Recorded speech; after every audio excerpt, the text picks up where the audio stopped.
8টি থানার 8টি মামলায় আজকে বিজ্ঞ আদালতে ফ্যাসিস্ট হাসিনা সরকারের সাবেক অবৈধ তার ফ্যাসিস্টের সহযোগী অবৈধ মন্ত্রী হাসানুল হক ইনু, দীপু মনি, রাশেদ খান মেনন, সালমান এফ রহমান, জুনায়েদ আহমেদ পলক এবং আনিসুল হক এবং শামসুল হক টুকু এবং চৌধুরী আবদুল্লাহ আল মামুন, তাদেরকে এই মামলাগুলিতে আজকে গ্রেপ্তার দেখানোর জন্য তদন্ত কর্মকর্তা, এই প্রত্যেকটি মামলাই হত্যা মামলা, এই মামলাগুলোতে তদন্তকারী কর্মকর্তা তাদেরকে গ্রেপ্তার দেখানোর জন্য নিবেদন করেন।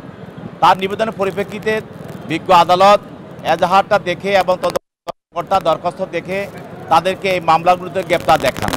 পরবর্তীতে তদন্তকারী কর্মকর্তা নিয়ম নাম্বার 5 আর 24-এ এটি একটি বিস্ফোরক হত্যা চেষ্টার মামলা।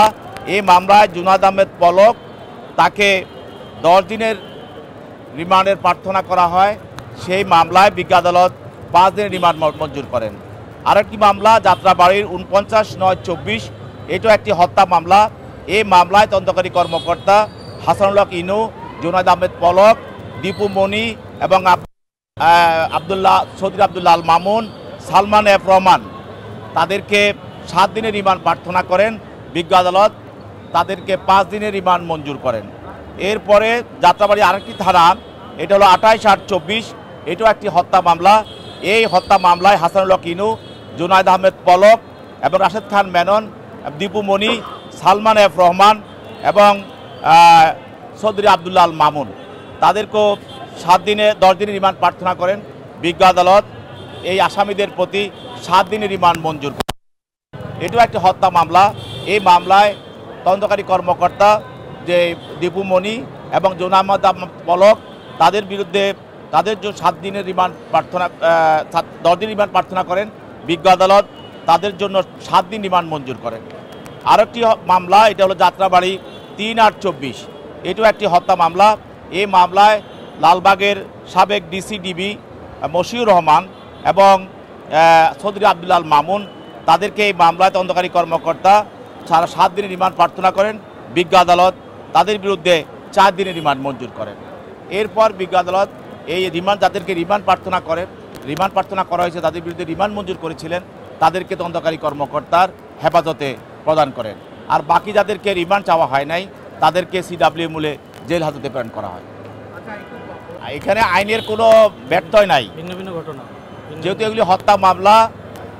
এরা মামলাগুলো আপনারা জানেন শহরে বিভিন্ন ছাত্র জনতার উপর গুলি করা হয় এবং তাদেরকে হত্যা করা হয়।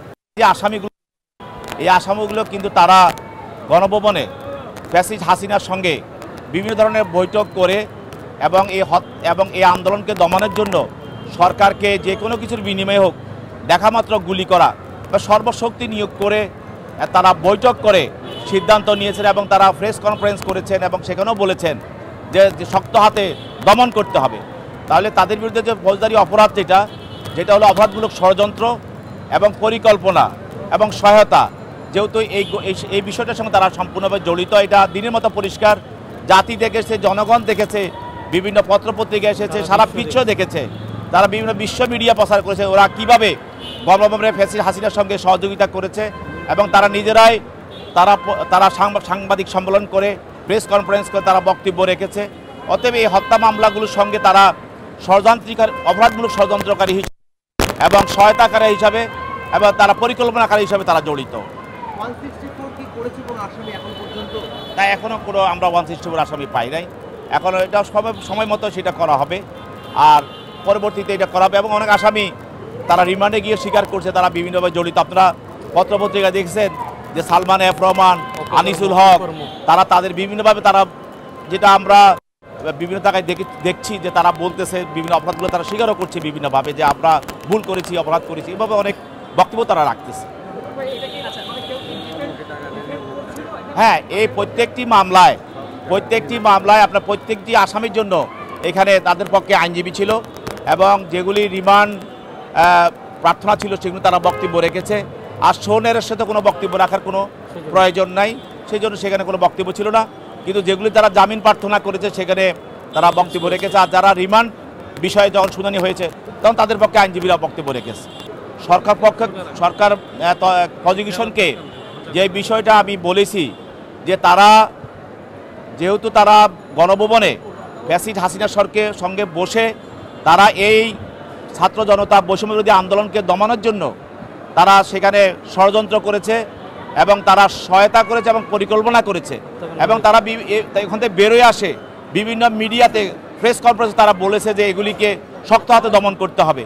অতএব আমরা বলেছি যেহেতু তারা অপরাধমূলক ষড়যন্ত্রে জড়িত এবং তারা সহায়তাকারী পরিকল্পনাকারী এই হত্যাগুলোর সঙ্গে, অতএব এদের বিরুদ্ধে আরও রিমান্ড দরকার। এই জন্য এই আসামি সহ আরও অন্যান্য আসামি যারা আছে এবং হত্যার সঙ্গে পরিকল্পনার সঙ্গে যারা আরও কারা কারা আছে এবং কীভাবে হত্যাগুলো হয়েছে নিচে থেকে উপর পর্যন্ত এই যে চেইনটা হত্যার যে একটা চেইন তারা মেনটেন করেছে এইটাকে এই পরিকল্পনা এবং হত্যার যে কার্যক্রম এই বিষয়গুলো বিজ্ঞ আদালতে আসা দরকার এবং এই মামলাতে আসা দরকার। এই জন্য তাদেরকে রিমান্ডের প্রয়োজন।